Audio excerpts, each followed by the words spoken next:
Jāņu naktī nekas nav jāņem no niedrēm. Pēc Jāņiem Mārcis un Ieva atvilkās atpakaļ uz Rīgu tādi, kad pēc laukiem atgriežās visi. Dūmi matos, odi sakoduši potītas līdz asinīm. Mašīnā visas sēlīs pļava un sajūta, ka ķermenis vēl nav saņēmis ziņu par to, ka svētki ir beigušies. Viņi svinēja pie Mārča tēvoča ezera malā sēlīs pusē. Pie galda plasmasas krēsli, spainīja alus, šašliks tik daudz, kā ar to varētu pabarot mazu pagastu. Vainagi, slapja zāle un kurtizāņu ugunskurs no veca ģibieles skanēja jau 5. reizi. Ap 3 naktī viņa aizgāja meklēt papardes ziedu. Tā vismaz pateica pārējiem. Patiesībā vienkārši vajadzēja uz 10 minūtēm pazust no Induļa, kurš ar puslitru rokā jau stundu stāstīja, kāpēc Latvijā viss ir tīrsā. Viņa aizgāja līdz vecajai laipai aiz niedrēm. Tur bija tumšāk nekā vajadzētu būt. Ugunskurs dega aiz muguras, bet tā gaisma kaut kā neizsniedza ūdeni. Mārcis pirmais pamanīja dzeltenu punktu niedrēs. Ne ugunspuķi, ne atspīdumu. Kaut ko, kas mirgoja vienā ritmā ar viņa pulsu. Ieva teica, lai viņš nelien. Mārcis, protams, pasmējās. Ja papards zieds pats spīt, tad laikam dzīve beidzot kaut ko atdod. Viņš iebrīda ūdeni līdz ceļiem, pastiepa rūku starp niedrēm un uz mirkli pazuda. Neienīra.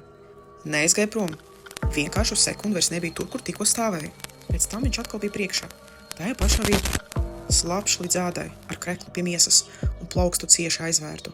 Neko neatradu, viņš pateica. Bet balss skanēja tā, it kā runātu no ļoti tālas istabas. Mašīnā Ieva pamanīja, ka viņš visu ceļu tur labo roku kabatā. Kad viņa pajautāja, kas noticis, Mārcis tikai pasmaidīja. Sīkums, laikam kaut kur sagriezos. Mājās viņš beidzot atvēra plaukstu. Tur nebija brūcis. Tur bija maza apaļa bedrīte, gluda, mitra un tik dziļa, ka Ieva uz sekundi redzēja, ka kaut kas tajā ļoti lēni uzpūšās un noplok. Pirmajā naktī Mārcis uzrāvā sēdus un saķēra roku. Ai, deg, viņš pateica. Nevis sāp, deg. Bet plauksta bija augsta, kā ezera mala pirms saulēkta. No bedrītes viņa plaukstā izauga mazs, spirālai savīts papards dzinums. Gandrīz skaists. Mārcis to norāva, noskaloja tūlītā un pateica, ka viss ir normāli. Nākamajā rītā tas bija atpakaļ, tikai jau uz abām plaukstām. Brokastīs viņš mēģināja apēst rupmaizi un sieru, bet uzreiz to izpļāva. Olas smirdēja pēc dūņām, kafija pēc pelniem. Viņš piegāja pie krāna un dzēra augstu ūdeni gandrīz 5 minūtes bez apstāšanās. 3. dienā viņa āda sāka mainīties. Sākuma nedramatiski. Vienkārši kļuva pārāk gluda, pārāk mitra, tāpēc pārāk ilga sēdēšanas vannā. Tad uz vētera parādījās sīki, tumši punkti. Tie nebija izsitumi. Tie veidoja vienādu, pārāk precīzu rakstu. Ieva tos nofotografēja un pietuvināja. Zem ādas bija redzami, sīki, zaļgani zariņi. Tie nebija matiņi. Tie nebija asinsvadi. Tas bija papardes saknes. Mārcis vēl mēģināja jokot. Teica, ka beidzot būs vienīgais latvietis, kurš pēc līgo nevis atkopjas, bet kļūst par dekorāciju Jāņu galdam. Tajā vakarā viņš pārstāja smieties. Viņa pirksti sāka kļūst mīksti. Ne salūst, ne trīcēt. Vienkārši zaudēt stingrību, it kā kauli iekšā lēnām būtu izšķīduši. 5. dienā Mārcis vairs nespēja noturēt krūzi.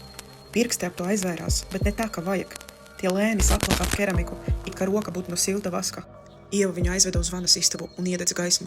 Viņa krūtīs kustējas nevienmērīgi, nevis elpoja. Zem ādas lēni pārvietojas kaut kas biezs, augsts un caurspīdīgs. Mārci, mēs braucam uz stradiņiem. Viņš paskatījās uz viņu un mēģināja piecelties. Ceļi saliecās pārāk viegli, bez krakšķa, bez skaņas. It kā ķermenis pēkšņi būtu aizmirsis, kā vispār turēties kopā. Neved mani, viņš čūkstēja. Es jau zinu, ko viņa atradīs. Viņš pacēla kreklu. Tumšie zari zem ādas vairs nelīdzināja saknēm. Tie lēni vījās ap viņu ribām, meklējot vietu, kur izplēsties. Tad viņa pleci sāka slīdēt uz leju. Krekls pakārās šķībi, nevis tikai apķerps. Pats cilvēks vairs īsti neturēja savu formā. Seja vēl bija Mārča seja, bet vaipsti kļuva pārāk mīksti.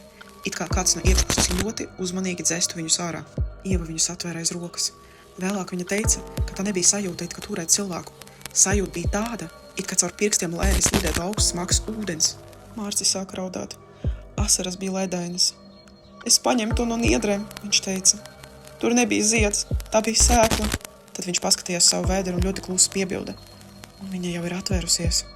Āda uz viņu vēderu uzpūtās uz āru. Tad lēni iegrima. Zem tās uz mirkli parādījās dzeltena gaisma. Tieši tāda pati, ko viņš Jāņu naktī ieraudzīja niedrēs. Viņš mēģināja aiziet līdz vannai, bet nesasniedz to.